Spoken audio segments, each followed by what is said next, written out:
साल 1995 ही आपली मराठी शाळा आणि हा मी.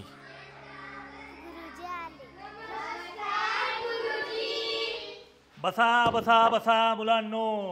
वा वा वा मुलांनो, आज आपण शिकणार आहोत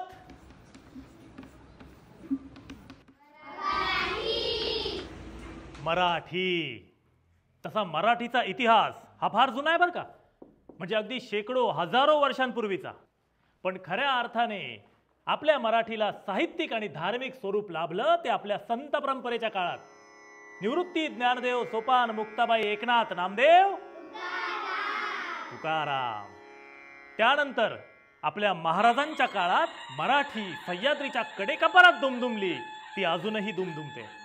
मुलांना जशी एकाच आईची अनेक मुलं असतात, तशा वराडी, कोकणी, खानदेशी, अहिराणी आणि अशा अनेक बोलीभाषा. पण त्यांची आई मात्र एकच, आपली मातृभाषा, आपल्या महाराष्ट्राला जुळवून ठेवणारी आपली मराठी. आणि ती मराठी शिकवणारी आपली ही मराठी शाळा.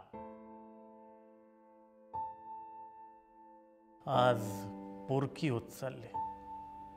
ऐकू येत नाही आता तो आधीसारखा लहान मुलांचा किलबिलाट. नाहीसे झाले ते मास्तर मास्तर म्हणून आवाज देणारे इवले इवलेशे पोर. इयत्ता, तुकडी, वर्ग, सुविचार, गृहपाठ हे शब्दही आता कानावर पडत नाही.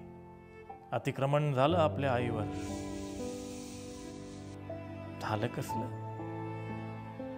आपण होऊ दिलं. मातीतली लेकरं मातीलाच विसरले. लेकरं असून सुद्धा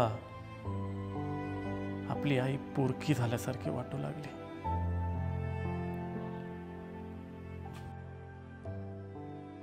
गुरुजी, याला दाखल करायचं होतं.